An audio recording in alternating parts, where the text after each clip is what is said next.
epitome of what life looks like. A kid who just worked extremely hard, cared about other people, had a great commitment to detail, had a passion for what he was doing every day, and you couldn't make him uncomfortable.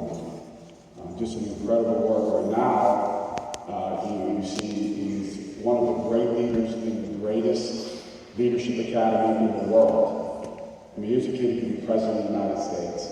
And I'm not joking when I say that. He has all the intangible qualities to do something just like that. He was actually named the David Robinson Leader of the Year, which, you take all the leaders in the United States Naval Academy and you say, okay, but here's the best one, right here, at the greatest leadership academy in the world. So I appreciate those words from Sean. Thank you, Michelle, for having me today.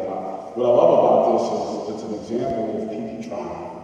I mean, just people giving to the community, giving their time to the community so that we can grow to where we're hoping we can be. So when I look at our community, I think, I'm 51 years old now, and I was one of those kind of, 1980, 1981, I'm 9 years old, and I kind of got to see the back end of where, quote unquote, we were at our very best as a city.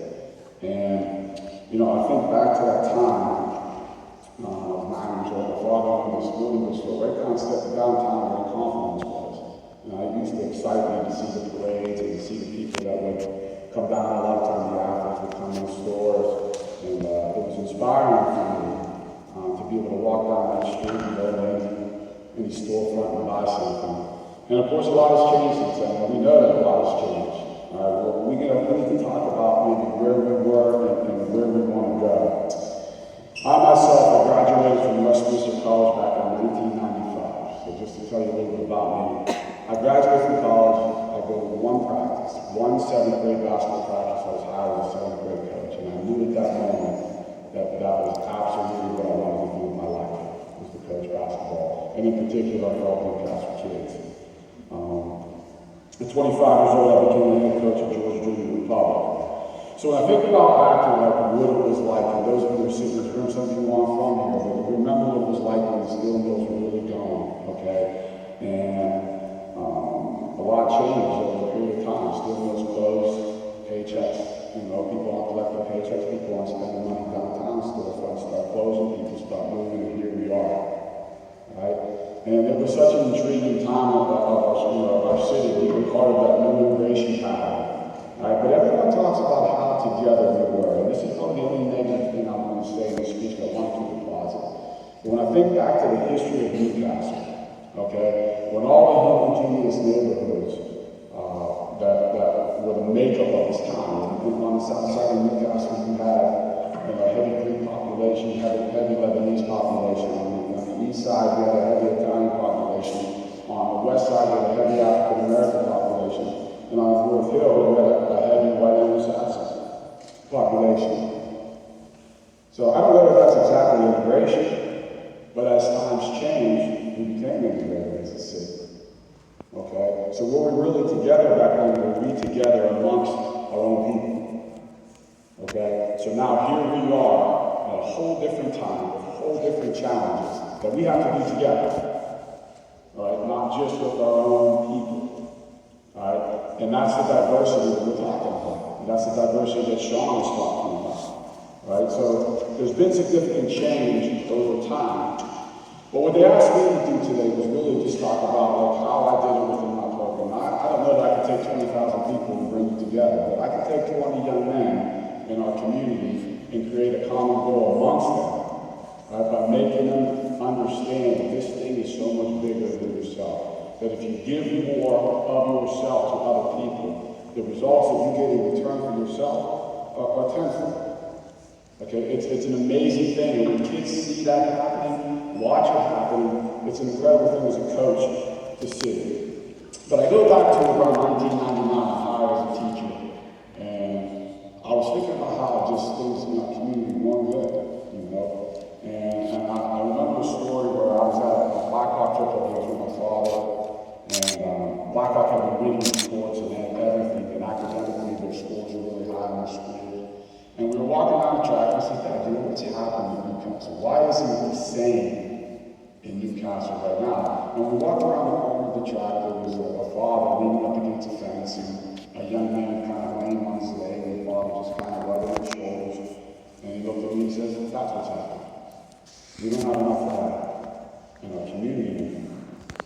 And so as years have gone by, we have some unbelievable fathers and unbelievable parents in our community. As years go by, it's obvious to me that just like a basketball program, the community is built from the grassroots, from the bottom on up. Okay? We can put in place every program that we want to put in place, but the one program that I know will heal us and improve us and get us to where we want to go is if our parenting is improved and our parenting is better in general. So I thought, as I became the head coach at Newcastle High School, like, what was I going to do different? Like, how was I going to make an impact on these kids? And one of the things I know about coaching, if you coach basketball, you understand what I'm saying.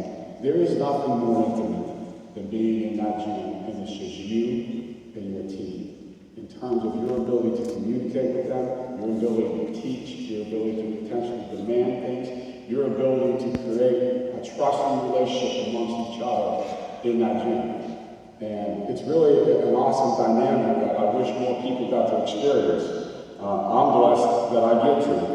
But when I got the job, I said to I had my staff, we had this first meeting, I looked at them, I said, look, I don't know if we're going to win a basketball game, I really don't. But the one thing that we are going to be committed to is that we're going to do this thing the right way. We're going to hold kids accountable. We're not going to care how it makes them feel when we do it. We're going to make sure that kids are doing what they're supposed to do in the classroom. If they're not going to play. Okay, so what's kind of happened for such a long time and what's happening today, when you're in a leadership position, like a parent position, so many parents don't want to see their kids not feeling good, being unhappy, being disappointed. For me, those are the best moments. When I have to tell a player, you're not playing, disappointed, of course, but I know there's growth ahead. I know, because I'm taking away something that he loves. Right? And he has to understand, that kid has to understand, if you're going to play here, you're going to do things the right way. So, then the last thing we said at the end of the meeting, that if we do win some basketball games, championships, or whatever it might be, we're going to judge the success of this program here by what our kids are doing 5 years after they left us. Now, our kids have been extraordinarily successful, and I certainly and my staff, we don't take full responsibility for that. We don't take full credit for that. We don't. But most of the kids that are having the most success also have great parents that rode in the exact same direction that we were going. I've been coaching 15 years, and this is the truth. One of the reasons why we've had a successful program, I have never had one issue with a parent. I've never had a parent come in and talk to me about being hard on their kid. I've never had a parent come in and tell me that their kid's not playing enough. I've never had an issue. And everywhere I go, I talk to coaches that that's all they have is horror stories about how difficult it is to deal with parents. I haven't had that. And that's probably one of the reasons why our players have been successful. So we were going to make sure that our kids weren't crippled. If you're a basketball player in Newcastle, man, they raise you up. The community raises you up and tells you how great you are. And I don't think they realize it at the time, but you're crippling kids when you do that. So I spend most of my time telling them everything they're not, while everybody else is telling them everything that they are. Because we have to balance those things out. I want them to know their true reality, the truth. And yes, it's difficult to tell kids the truth sometimes, but it's the greatest gift that my father ever gave me. He never let me believe I was anything except what I may or may not have been. And it was real simple with him. And I think that that's kind of transitioned into the way that I coach these kids. I had one situation, I know that everybody loves Malik Booker, he's a hometown hero, and Gina Stone, and Joe Fowler. We got kids doing great things in the professional ranks. But Malik Booker called me, and he was at Ohio State for a year, and he was the king of the town. Now he's redshirted at the Ohio State University, and probably not getting the same attention that he got while I was here and struggled with it. And he called me one day and he says, Coach, he said, I want to come home. I said, you're not coming home. He said, I want to go play basketball. I want to go play basketball for Pitt. I said, I don't know if Pitt wants you. I didn't know if they did, I'm sure that he would. But I knew that he was in such a great situation that you just don't give up a full scholarship to Ohio State University. So he was calling me, he was calling his mother. I called his mother up. I said, listen, if you can't say no to him if he calls you up to come pick him up from Ohio State, then don't answer the phone. Because he has to stick this thing out. So make a long story short, I slept on him for like 2 days, and I thought to myself, maybe I should go pick him up. And I go pick up the phone, call him and say, look, if you want to come home, you want to transfer, we'll work this out, we'll figure it out. But before I could get those words out of his mouth, there was a new coach who came into Ohio State, put his arms around him and just told him how great he could be. Believe in him. Probably similar to what we did here. And he's telling me all these great things about this coach. Now, make a long story short, if this doesn't happen with this coach and I call him up, Malik Walker's on the verge of making about $50 million. If I go pick him up on that day, we blow $50 million. You understand? Malik Walker's in a complete different situation today, so thankfully we can do that. But the point was, at that time, I had to be honest. I knew he was hurt, I knew he was struggling, but we had to be honest with him so that he can maintain what he was doing.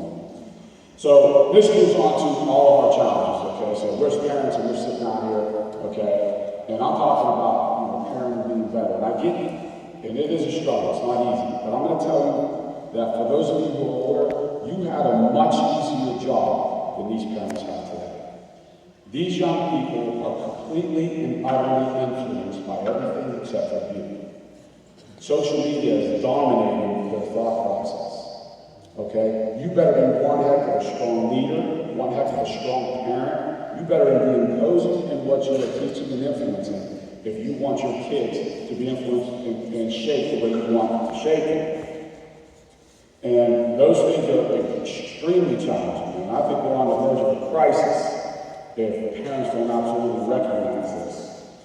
So we were going to be honest with our players, and one thing that you find out when you're coaching is that when they leave, you find out if what you were teaching them was just simply on the surface, and they did what you told them to do because you demanded it, or if it was truly in their soul. And for those kids that it's truly in their soul, they have an extremely high level of success. Because when it was in their soul, they created habits every single day, from getting to school on time, to doing their work at a high level, to the respect that they showed their teachers, to how quickly they made it to practice, and how quickly they got onto the floor, and the way that they led their team, and the way that they tied their drawstring, the way that they tied their shoes, everything. They did everything at a high level and created incredible habits. And that's how championships happen. That's how championship lives happen. And and when I get to watch it as a coach, and again, I don't take credit for this, it was a team effort, but I get to see the success. It's incredibly rewarding for me. So we were going to do things together, we were going to eat together, we were going to cry together, we were going to bond through pain together. These kids are going to go through an extraordinary amount of pain in the work that we do, because it's very uncomfortable. But there comes a day where they're no longer uncomfortable. They're no longer uncomfortable with difficult things. They're comfortable with it. And those are the moments that things really change. So my goal was to get my players to absorb my philosophy because I believe it's right. But it doesn't mean it is. It's just my specific philosophy on how I believe we should be coaching kids. But like I said, the problem is it's hard. And I tell my kids this constantly. It's so much easier to be late to school. It's so much easier to miss school. It's so much easier to cheat than to do your homework or rob than to go to work or sell drugs than to work every day. All those things are easy. That's why people choose easy over hard all the time. But those are things that we're trying to get our kids to truly understand those things. You can just pour into their soul and get them to feel it and understand it and see the success that comes out of it. Great things can happen. And kind of what's happening with our program is that the pioneers of this group, the Seans and the Jakes and the Anthonys and the Lakes and those kids who were first, Brandon and I don't want to miss anything, those kids were first, it gave the rest of these groups something to see, something to observe of what life can be like if you do things the right way. So while the world is telling all of our kids to be reckless, to be selfish, to be yours for you, to be disrespectful, to honor money over humanity, we're just pounding them to be different. That if you're like everybody else, thing for kids. It's really a tough thing for kids to not feel part of something. And sometimes if you're not an athlete, they choose the streets because they feel part of something. These are our challenges. These are the things that we're thinking about every day when we're trying to educate kids. Okay? But here's where I think we can be better. Okay? We can't tell kids how to feel. We got to stop telling people how to feel. Right? People feel how they feel, and they're allowed to. I have players who are unhappy about playing time. I love that. I don't want you to be happy about playing. I want you to maintain, be driven. I just don't want you to show it on the face so that it impacts the team. You should be unhappy with that playing. When we talk about how we're trying to bring a community together, okay, we do have to be okay with people feeling it. We have to be okay with people's different political views, people's different opinions, different thoughts.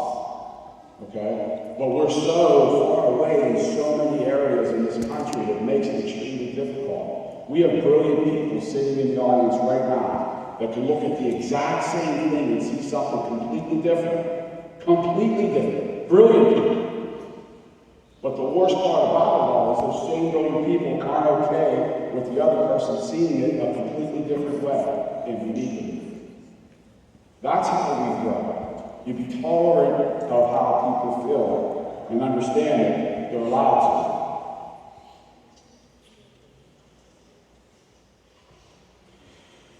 So in part, we understand that there's some deeply rooted problems and that we need to challenge parents and families, and I think that that's probably the biggest thing. You know, we have millions of programs. Think about all the social programs we have, yet the biggest job we have is raising our kids.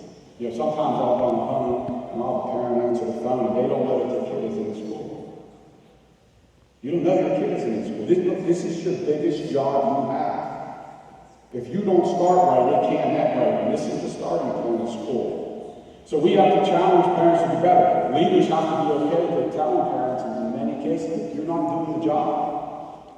You're not advising the kids the right way. We have to be okay if we love the kids to do that. Okay, and we have people in high leadership positions that don't do it. And they miss opportunities. So in closing, again, I appreciate the opportunity to come and speak. And this is just an incredible event. And I think we need to continue to do things like this, but be reminded that everything happens at the fabric of it all. Where the kids are, where the leaders are, where the coaches are, where the teachers are, where the people are that can influence.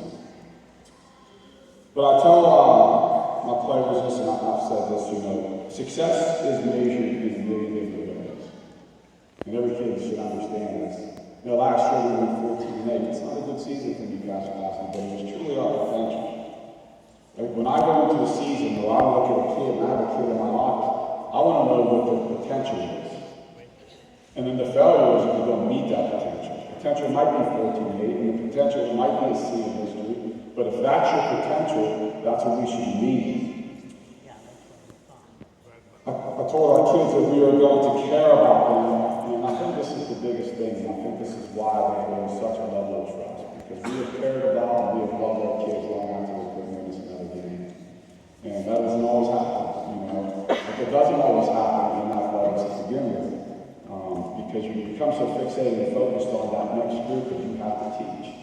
But you create such a connection along the way that you have such a great desire for them to be successful when they're gone. And when my time is done, I simply hope this. I hope that my kids will look at me and say, you were honest with me, Coach.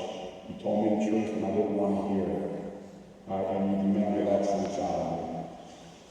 So I end this with this, and I don't even know where this quote came from, but I heard it a long time ago. I was probably 22 years old. To me, it just speaks to our city, because all we are, every one of us here, we're just ordinary people. That's it.